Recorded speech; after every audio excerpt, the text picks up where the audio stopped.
Hello, this is Swarna from Spout Books.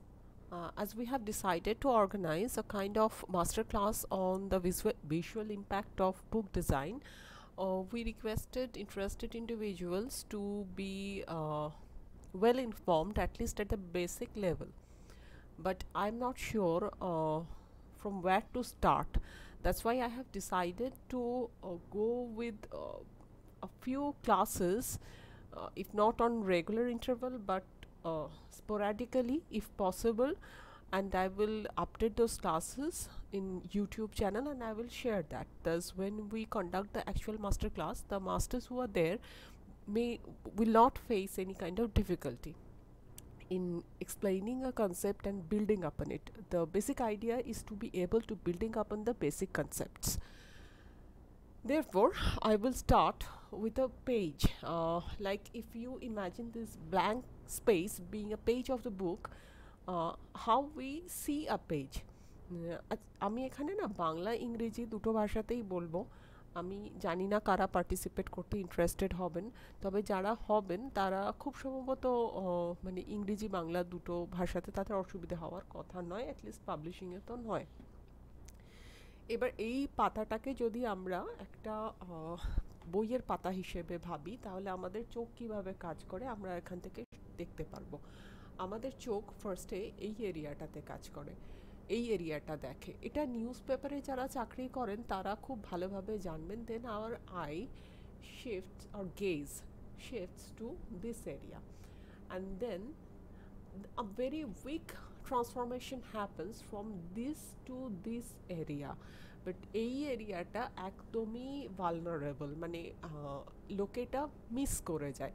তার থেকে একটা বেশি কুইক ট্রান্সফরমেশন যায় টার্মিনাল এরিয়া, এটাকে টার্মিনাল এরিয়া বলে এইখানে। সুতরাং একটা বইয়ের পাতায় আপনি কোথায় কি লেআউট করছেন সেটা ভালো করে কমিউনিকেটিভ ওয়েতে করতে গেলে আমাদের এই জায়গাটা মনে রাখতে হবে। একটা পাতা ডিজাইন করার মুখ্য উদ্দেশ্য কমিউনিকেশন, একটা বই এডিট করার মুখ্য উদ্দেশ্য কমিউনিকেশন, একটা বই, একটা সিঙ্গল পেজ, একটা লিফলেট এবং একটা থিসিস পাবলিশ করার মুখ্য উদ্দেশ্য কমিউনিকেশন। সুতরাং if the communication breaks somewhere then it is a failure. তো এইটা হলো গিয়ে বেসিক জায়গা। আমাদের চোখ এইভাবে কাজ করে, এটাকে আমরা টার্মিনাল এরিয়া বলি। এই টার্মিনাল এরিয়াটা বেশ স্ট্রং হয় in comparison with this area. এই উইক ট্রান্সফরমেটেড মানে উইক ট্রান্সফরমেশন যেখানটা হয় সেইখানের তুলনায়, যে কারণে এই স্ট্রং এরিয়াটা এটাকে ডমিনেট করে। তো আপনি যদি এইখানে একটা ছবি বসান একটা পেজ লেআউট করতে গিয়ে, তাহলে হয়তো সেটা যেহেতু টেক্সটের এগেনস্টে ছবি বসছে এবং human mind is always susceptible to picture, তো এইটা কাজ করতে পারে। কিন্তু যদি এখানে একটা টেক্সট বসান, সেটাও আবার এমন একটা ফন্টে যেটা খুব একটা ইন্টারেস্টিং নয়, তাহলে হয়তো কেউ না কেউ এই এরিয়াটা মিস করতে পারে। Now we will shift to a next concept, কি আমরা বই পড়ি কিভাবে। We don't read. Again, I'm repeating, we do not read. We do not read. We recognize ideas and spaces. And how does that happen? এইখানে আমরা বলি দুটো জিনিস কাজ করে। একটা হচ্ছে বটম আপ প্রসেসিং, একটা হচ্ছে টপ ডাউন প্রসেসিং। আমি ইনফরমেশন প্রসেসিং এর কথা বলছি। বটম আপ প্রসেসিংয়ের যে বেসিক ক্রাইটেরিয়া সেটা হচ্ছে আপনাকে যে ইনফরমেশন দেওয়া হচ্ছে সেই অনুযায়ী প্রসেস করতে সক্ষম হওয়াটা। আমি এখানে একটা নতুন পাতা নিই, আমি আপনাকে এইখানে লিখে দিলাম 1+1। এখানে ইনফরমেশনটা কি দেওয়া আছে, একটা নিউমেরিক্যাল দেওয়া আছে, একটা সাইন দেওয়া আছে, আর একটা নিউমেরিক্যাল দেওয়া আছে। এবার এই দুটো এই সাইনটা দিয়ে যোগ হবে, তো এটা 2, আমরা যোগটা করব। এটা আমি কিভাবে এই ইনফরমেশনটা রিকগনাইজ বা প্রসেস করলাম, সেইটা হলো গিয়ে 1 যে মানে এটাকে আমরা স্টিমুলাস বলি, এই স্টিমুলাসটা রেকগনাইজ করলাম, এই সাইনটা রেকগনাইজ করলাম, এই স্টিমুলাসটা রেকগনাইজ করলাম, সাইনটা কি বলছে সেইটা বুঝতে চেষ্টা করলাম, তারপরে আমি টু কনক্লুশনে গেলাম। এখানে যদি আমি সাইনটা স্পষ্ট করে লিখি তাহলে কিন্তু আমার এই টু কনক্লুশনটাতে পৌঁছাতে অসুবিধা হবে। এই জিনিসটাকে আমরা বলি বটম আপ প্রসেসিং। আর top down processing, which is very very important in publishing, that happens due to the prior knowledge. ধরুন এইটা এমনই একটা মানে কি বলবো ট্রোপ যে 1+1 2, যে এটাকে যদি আমি হালকা করে দিই, এটাকে আমি হালকা করে দিলাম, তো মোটামুটি এইখানে যদি একটু প্লাস মতন কিছু বোঝা যায়, এখানে দেখুন একটু এইখান থেকে আর এইখান থেকে বোঝা যাচ্ছে, একটু প্লাস মতন যদি বোঝেছে আমি এই কনক্লুশনে পৌঁছে যাব। তো এইটা হচ্ছে বটম আপ প্রসেসিং। কি করে পৌঁছলাম, আগে থেকে আমরা যা জানি সেইটাকে কাজে লাগিয়ে আমরা এইখানে এই কনক্লুশনটাতে পৌঁছালাম। এবার আমরা যখন পড়ি তখন actually we don't read each and every character, sorry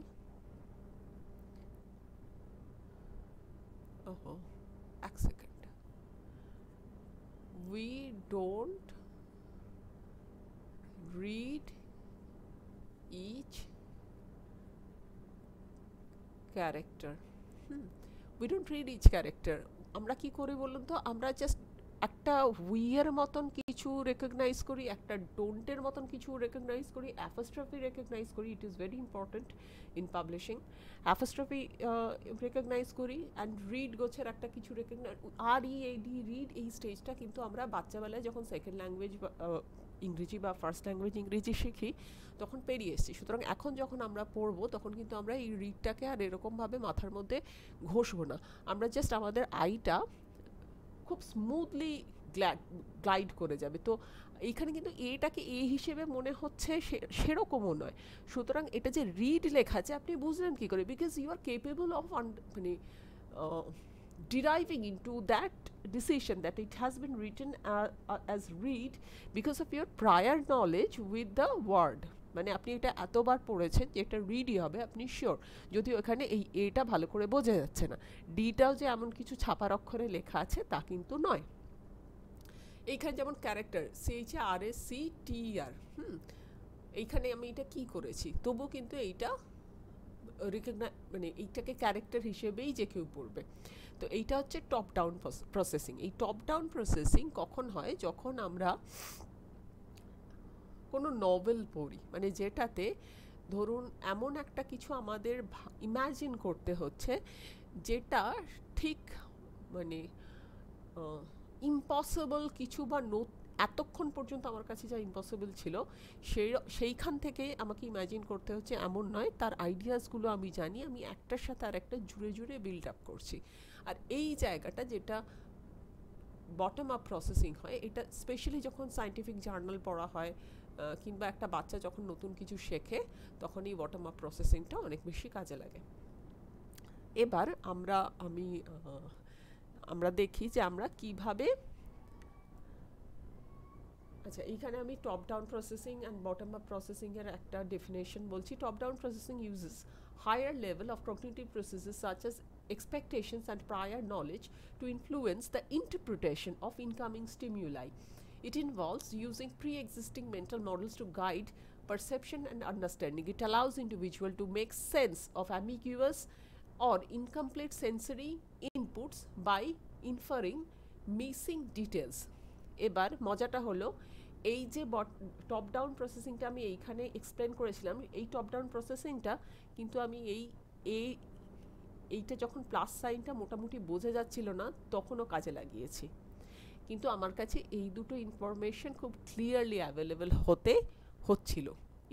I needed these two information and I inferred the sign. এবার দেখা যাক বটম আপ প্রসেসিং কি বলছে। Bottom up processing with the analysis of individual sensory stimuli or features, it involves taking raw sensory information from environment and processing it without relying on prior knowledge or expectation. সুতরাং এইটা কিন্তু একেবারে coat unquote সবসময় আমরা করছি তা নয়, because we are not starting from tabular রাজা, আমরা কোনো খালি স্লেট থেকে শুরু করছি না, অ্যাটলিস্ট যখন আমরা বই পড়ছি তখন তো নয়। একটা বাচ্চাও যখন বই পড়ছে তার প্রচুর প্রচুর এক্সপিরিয়েন্সেস হয়ে গেছে ইন লাইফ। সুতরাং এই বটম আপ প্রসেসিংটা মেশিন ছাড়া হিউম্যান রিডিংয়ের ক্ষেত্রে is little bit impossible. This approach focuses on the elemental details of sensory input and gradually builds up on higher level of perception and understanding. তো এইটা হচ্ছে একটা বইয়ের পাতা দেখার ভীষণ বড় জায়গা, এবং একটা লেআউট কীরকম হবে সেটা ডিসাইড করারও একটা বড় জায়গা হচ্ছে এই top down and bottom up processing মাথায় রাখা। একটা বটম আপ প্রসেসিংয়ে আপনি অনেক ধরনের এক্সপ্লানেশন বা পিক্টোরিয়াল কিউজ দিতে পারেন, অনেক ইলাস্ট্রেশন দিয়ে বোঝানো যেতে পারে, স্পেশালি যদি সেটা বাচ্চাদের কোনো ইনস্ট্রাকশনাল বা কি বলবো self reading learning material module হয়, তাহলে এই জিনিসগুলো ব্যবহার করা যেতে পারে। কিন্তু একটা বড়দের নভেলে ভেবে দেখুন, যদি আমি গাদা যত সুন্দরই হোক না কেন, যদি আমি ইলাস্ট্রেশন দিই, sometimes and not if sometimes mostly it is very disturbing, because it hampers your imagination, because whatever I'm providing, it is not in line with your individual experience, with the feeling, with the emotion. আপনার দুঃখ বলতে বা খুশি বলতে যে ইমোশনগুলো প্রিকনশিয়াস লেভেলে বা যদি বলি মাথার পেছন দিকে উঠে আসে, এবং আপনি হয়তো তৎক্ষণাৎ সেটা বুঝতে পারছেন না, সেটা কিন্তু আমার ওই এক্সপিরিয়েন্স কখনোই নয়, কারণ we are two different individuals. তাই জন্য একটা মোটামুটি ধরুন 3-4 বছর, তার থেকে একটু বেশি, ধরুন 10-12 বছরের পর একটা টিনেজ যখন বাচ্চা, সেই বাচ্চার রিডিং মেটেরিয়ালে যদি আমি গাদা illustration ঢোকাই, it is a little bit hampering. It's like bumpers on the road. তো আমি নিজে ইলাস্ট্রেট করলেও আমি এই জায়গাটা ভীষণ মেনটেন করতে পছন্দ করি, কিন্তু আমি দেখেছি ভীষণ লোকজন বুঝতে পারে না, তারা খুব সুন্দর ইলাস্ট্রেশন দেখে তাতে মোহিত হয়ে গিয়ে ঢুকে পড়ে, কিন্তু খুব কমপ্লেক্স একটা ইমোশনাল জার্নি যে নভেলে ন্যারেট করা হয়েছে, সেখানে যদি আমি একদম ডার্ক সাইটের ইলাস্ট্রেশনও লাগাই, মানে যেটা আর কি খুব ইন ভোগ ইলাস্ট্রেশন, সেই পেইন্টার বা সেই ইলাস্ট্রেটরের ইলাস্ট্রেশন, তাহলেও কিন্তু it is hampering at time. তো নেক্সট আমরা যাব হচ্ছে, আমরা যখন পড়ি তখন আমরা কিভাবে পড়ি, মানে আমরা কিভাবে মানে একটা পাতা যখন আমি পড়ছি তখন পড়ে আমি কোনটা রেকগনাইজ করছি, কোনটা মনে রাখছি এবং কোনটা মনে রাখছি না, ইনফ্যাক্ট আমি কোনটা পড়ছি মানে কোনটা কনসিয়াসলি পড়ছি সেটাও কিন্তু বের করে ফেলা যায়। সেই তার প্রচুর নিয়ম কানুন আছে, তার মধ্যে আমি এই গোদা কতগুলো হিউরিস্টিক্সের কথা বলছি। হিউরিস্টিক্স মানে হচ্ছে শর্টকাট, হাতের মাছ বলতে পারেন। অ্যাভেলেবিলিটি হিউরিস্টিক্স, মেকিং ডিসিশনস বেসড আপন information that is easily available. ধরুন আপনাকে একটা নভেলে কোনো একটা জায়গার রেফারেন্স দেওয়া হচ্ছে যে জায়গাটা এরকম এরকম, আপনি যদি সেই জায়গাটা খুব নোন একটা জায়গা হয়, এত লোকের কাছ থেকে সেই জায়গাটা সম্পর্কে, যেমন দার্জিলিং আপনি নিজে জাননি হয়তো বা মনে নেই গেলেও, কিন্তু এত লোকের কাছ থেকে এত শোনা হয়েছে, এত ছবি দেখা হয়েছে যে দার্জিলিং বললে না খুব একটা বেশি সেটাকে এক্সপ্লেন করার প্রয়োজন পড়ে না। The second is anchoring heuristics, making decisions based upon subjective anchoring points that influences all subsequent thinking on a topic. মানে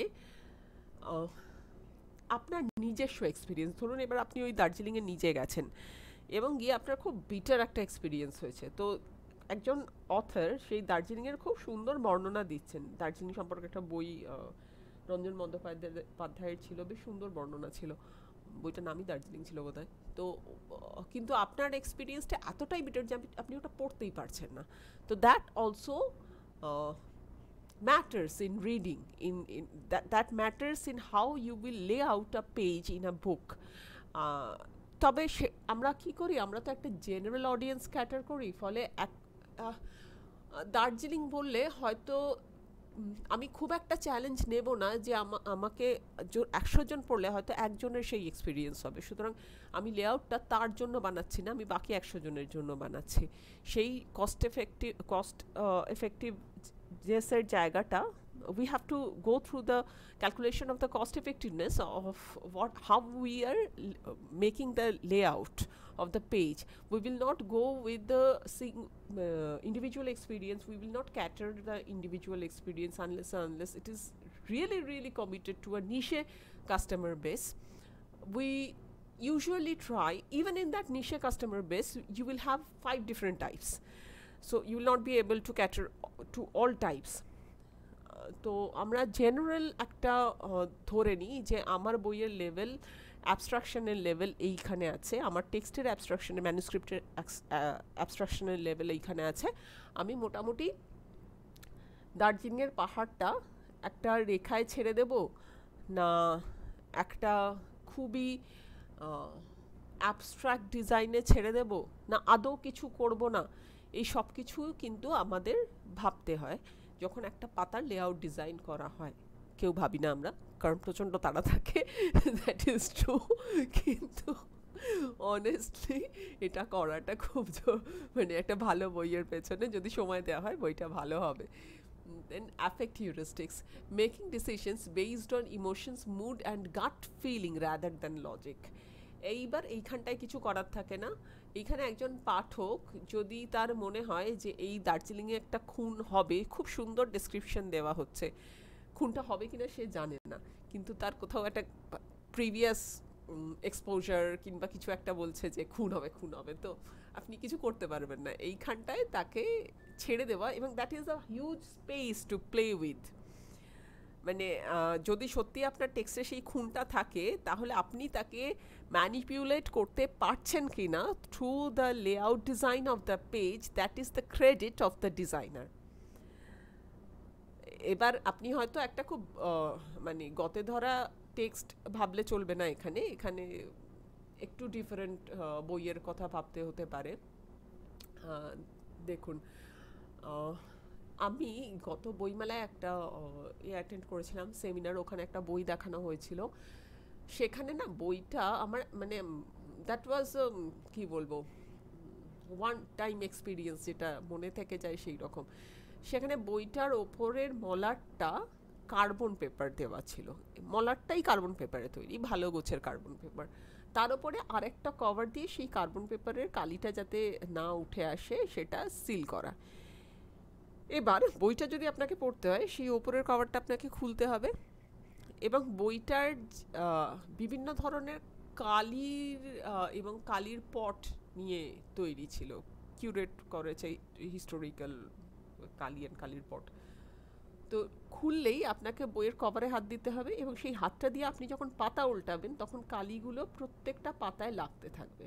that is the fun of the book. এবং সেই জন্য তার টেক্সট লেআউটটাও এমনভাবে করা ছিল, তার টেক্সট লেআউটটা কিন্তু এই জায়গাটায় করা ছিল না, তার টেক্সট লেআউটটা এটাকে আমরা গোল্ডেন রেশিও বলি, এইখানটা এই জায়গাটায় করা ছিল, কারণ এখানে আমাদের স্পাইন থাকে, সেটা আমি পরে কোনো একটা ভিডিওতে করব। খবরের কাগজের কিন্তু এখানে স্পাইন থাকে না, সুতরাং খবরের কাগজের লোকরা যা বলবে সেটা যদি আপনি অক্ষরে অক্ষরে বইতে পালন করেন তাহলে একটু মুশকিল আছে, এটা একটু ডিফারেন্ট জিনিস। এই গোল্ডেন রেশিওতে এই গোল্ডেন রেশিওটাতে ওরা এই টেক্সট পেস্ট করেছিল, এইখানটা স্পাইনের জন্য বাদ দিয়েছিল। ইনফ্যাক্ট ওরা এইখানেও যথেষ্ট মার্জিন রেখেছিল, যাতে করে আপনার আঙুল যদি এইখানে পড়ে, এইটা যদি আপনার আঙুল হয়, এটা আরেকটা আঙুল হয়, এইখানে সুন্দর করে কালির ছাপগুলো পড়বে। এইখানে ধরুন আপনি আরেকটা আঙুল দিয়ে ধরেছেন এইখানে, তো সুন্দর করে কালির ছাপগুলো পড়বে, এবং বইটা ইন্ডিভিজুয়ালাইজড একটা প্রোডাক্ট হবে। তো আপনি যখন ওই কালির পট আর কালিরটা কিন্তু মানে একটা লেভেলের পর খুব ইমোশনাল কিছু তা কিন্তু নয়, ওটা একটা মিউজিয়ামের বইও হতে পারতো সুন্দর করে ক্যাটলগ টাইপের, কিন্তু ওরা এমনই করেছিল যে ওটা একটা ইন্ডিভিজুয়াল এক্সপিরিয়েন্স হবে এবং ওটা একটা ইমোশন মুড জেনারেট করবে, সেটা অ্যাফেক্ট হিউরিস্টিক্স কাজে লাগিয়ে করেছিল। খুব ভালো কথা। As we progress gradually, we will go deeper into these things, and we will see how it is affecting book design itself, and how it is affecting other designs like স্ক্রিনে আমরা যা design করি etcetera. তো খুব বেশি নয়, অল্প অল্প আজকের বকবকানিটাই হয়তো সবচেয়ে বেশি হতে পারে। তো তারপরে যেটা আমরা দেখব সেটা হচ্ছে আমরা কিভাবে পারসিভ করি। আমরা না যেভাবে পারসিভ করি, হয় আমরা যা পারসিভ করছি আমাদের ভিজুয়াল ফিল্ডে যা আছে, যেমন আমার ভিজুয়াল ফিল্ডে একটা কম্পিউটার স্ক্রিন আছে, মনিটর আছে, সিপিইউ আছে, একটা হ্যান্ড স্যানিটাইজার আছে, আমার আছে, ব্যাটারিটা আছে, এখানে ট্যাবলেট আছে, অনেক জিনিস আছে। আমরা ভিজুয়াল ফিল্ডে যা দেখতে পাই সেই সমস্ত কিছু আমরা পারসিভ করি এই 5-6টা ল হিসেবে, এবং সেগ্রিগেট করি ফিগার গ্রাউন্ড লতে। এই 6টা ল জেস্টাল্ট প্রিন্সিপাল বলে, এবং সেটা খুবই পরিচিত অনেকের কাছে। Law of similarity, law of pragnanz, law of proximity, law of continuity, law of closure, law of common reason. এবার দেখুন ল অফ সিমিলারিটি, এইখানে দেখতে পাচ্ছেন আপনি আপনার ব্রেন কিন্তু অটোমেটিক্যালি এই দুটো, যেহেতু এটা নীল রং এটা লাল রং, দুটো ভাগে ভাগ করে নেবে। লেআউটের ক্ষেত্রে দ্যাট ইজ রিয়েলি মানে দ্যাট ইজ দ্য কি বলবো skeleton of design. Design is a vast thing, but that is the principal skeleton of design. Law of pregnance or law of good figure. Good figure মানে কি, যেটা আপনি একটা চট করে রেকগনাইজ করতে পারছেন, যার মধ্যে কোনো ভাঙা কিছু নেই, একটার সাথে একটা কানেক্টেড, এবং আপনার কিছু ডিস্টার্বিং মনে হচ্ছে না, সেটা হচ্ছে ল অফ প্র্যাগন্যান্স বা good figure. Law of proximity, আপনি কি এই গোটা স্কোয়ারটাকে একসাথে দেখছেন না দুটো কলাম দেখছেন? ডেফিনেটলি দুটো কলাম দেখছেন। সুতরাং একসাথে যে জিনিসগুলো থাকবে সেইগুলোকে আমরা একসাথে দেখব, দূরে দূরে যেগুলো থাকবে সেগুলোকে আমরা আলাদা করে বেছে নেব। খুব ইম্পর্ট্যান্ট কিভাবে আপনি প্যারাগ্রাফ সাজাচ্ছেন। এক second, Soham I am doing something. কিভাবে আপনি প্যারাগ্রাফ সাজাচ্ছেন, কিভাবে ইন্ডেন্ট দিচ্ছেন, কতটা ইন্ডেন্ট দিচ্ছেন, মোস্টলি কেন দিচ্ছেন, 4টে লোক দিচ্ছে বলে আপনিও দিচ্ছেন, কিংবা না দিয়ে স্পেস বাঁচাচ্ছেন, সেটা কিন্তু লেআউটের পার্ট নয়, সেটা একটা মার্কেটিংয়ের পার্ট, ও কাগজ কেনার পার্ট বা বিজনেসের পার্ট, সেটা অন্য জিনিস। সেখানেও কম্প্রোমাইজ করতে হয়, কস্ট এফেক্টিভনেস দেখতে হয়, কিন্তু সেটা একটা অন্য জিনিস। আচ্ছা, এটা হচ্ছে কন্টিনিউইটি। আপনি কি এইটাকে কীরকম দেখছেন? একটা সাপের মতন জিনিস। আপনি কি এইখানে একবার দেখছেন, তারপরে এই মাথাটায় দেখছেন, তারপরে এই পেটটায় দেখছেন, আমি হ্যাপাজার্ড তো দেখছি, সেরকম তো নয়। এরকম একটা কন্টিনিউয়াস জিনিস দেখতে পাচ্ছি আমরা, কোথাও ব্রেক করছে না। অনেকের ক্ষেত্রে কিন্তু ব্রেক করে, যাদের ব্রেন ড্যামেজ থাকে। তো এইটা হচ্ছে ল অফ কন্টিনিউইটি, খুব ইম্পর্ট্যান্ট ইলাস্ট্রেশনের ক্ষেত্রে। ল অফ ক্লোজার, এটাকে কিন্তু আমরা একটা রম্বস গোছেরই জিনিস দেখব, যদিও এইখানে একটা ব্রেক আছে, এইখানে একটা ব্রেক আছে, এগুলো ইন্ডিভিজুয়ালি একটা ব্র্যাকেটের মতন, কিন্তু আমরা এটাকে রম্বাসই দেখব। আমার brain will recognize in that fashion. The law of common reason, দেখুন এখানে কিন্তু 4টে বিন্দু আছে। 4টে বিন্দুর মধ্যে এই দুটো বিন্দু আবার কাছাকাছি, এই দুটো বিন্দু দূরে, কিন্তু আমি যদি এদের সার্কেলের মধ্যে ঢুকিয়ে দিই দুটো ডিফারেন্ট, তাহলে কিন্তু এই দুটো বিন্দুকে আমরা একটা সেট হিসেবে দেখব, এই দুটো বিন্দুকে একটা সেট হিসেবে দেখব। এই সার্কেল দুটোকে একটু অমিট করে দিয়ে ভাবতে চেষ্টা করুন, অটোমেটিক্যালি ল অফ প্রক্সিমিটি কাজ করবে। এই দুটোকে আপনি একসাথে দেখবেন, এই দুটোকে এদের সেটে ফেলবেন না। সুতরাং এই জেস্টার্ট ল খুবই ইম্পর্ট্যান্ট। এছাড়া আছে ফিগার গ্রাউন্ড। ফিগার গ্রাউন্ড কি? ফিগার গ্রাউন্ড হচ্ছে একটা ব্যাকগ্রাউন্ড যেটা ভাস্ট ছড়িয়ে আছে, সেটা হচ্ছে গ্রাউন্ড, আর তার উপরে যা হয়ে আছে সেটা ফিগার। যেমন এই সাদা অংশটা গ্রাউন্ড, এটার উপরে যা হয়ে আছে ফিগার। ইলাস্ট্রেশনের ক্ষেত্রে কিভাবে কাজ করে, বা বুক ডিজাইনের ক্ষেত্রে কিভাবে কাজ করে, ইউজুয়ালি আপার হাফ মানে একটা কিরকম খচমচ হয়ে গেছে,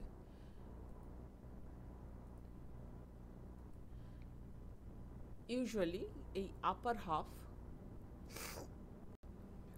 হাফটা আমরা ব্যাকগ্রাউন্ড হিসেবে দেখি। এই জায়গাটা আমরা ব্যাকগ্রাউন্ড হিসেবে দেখি, এইখানে আমরা ফিগার ইম্পোজ করতে পারি। এইটা একটা রুল অফ থাম্ব। আবার আপনি দেখবেন, এইটা আমি যদি পিছিয়ে যাই, এর ডিভিশনের অনেক ব্যাপার আছে। এই একটা পেজকে আপনি এইখানে যদি ডিভিশন করেন, আপনার ফোকাস কিন্তু এই ব্যাকগ্রাউন্ড, আপনি একটা আকাশ, এখানে মেঘ ভেসে বেড়াচ্ছে, এখানে সূর্য উঠেছে, এই সব দেখা যাবে, এখানে পাখি উঠছে, খুব সুন্দর লাগবে। এই ডিভিশন একটা হয়, 1/3 ডিভিশন একটা হয়, এটা থার্ড, মানে 3 ভাগ উপরে 1 ভাগ নিচে।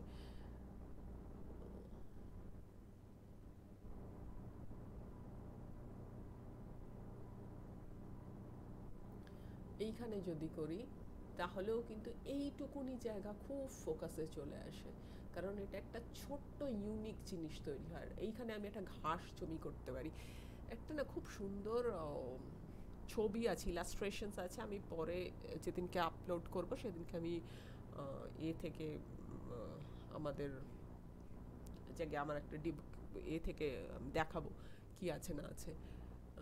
তো এই হচ্ছে ফিগার গ্রাউন্ড। ফিগারটা ইউজুয়ালি আপার পোর্শন যেটা হয় সেটাকে আমরা গ্রাউন্ড হিসেবে ধরি, লোয়ার পোর্শনটাকে no matter how the page is divided আমরা ফিগার হিসেবে ধরি। এটা ব্রেন অটোমেটিক্যালি প্রসেস করে এবং এটাকে চ্যালেঞ্জ করে, এটাকে উল্টে দিয়ে কিন্তু খুব ইউনিক জিনিস তৈরি করা যায়। এবং সালভাদর ডালির পেন্টিংয়ে এই ফিগার রাউন্ডের কনসেপ্ট পুরো উল্টো পাল্টা করে ঘাঁটা আছে, and then the rest is history.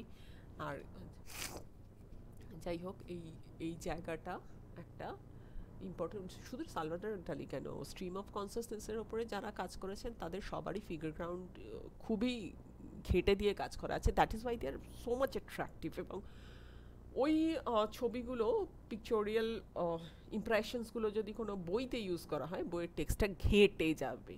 That we have to understand that you can't put a strong visual thing into a text. The visual thing will take up everything from text. হ্যাঁ, তো খুব বইতে ছবি দেওয়া আছে মানে খুব সুন্দর তা কিন্তু নয়। Book is about communication, text is a tool, image is a tool, and we always deal with space in between. A designer is always anchored into space, not into objects. And আপনি স্পেসটা কিভাবে ভাবছেন তার উপরে depend করে আপনার design কি হচ্ছে, সেটা টেক্সট লেআউট হোক, সেটা পেজের ওপরে ছবি বসানো হোক, যা যা খুশি হতে পারে। I think I have not missed anything. আমার মনে হচ্ছে আমি কিছু মিস করিনি। Thank you for watching us. We will meet some time next, and we will definitely update when we are able to organize the master classes. And if you are interested in the master classes, please go through the basics. It will help you actually. Thank you.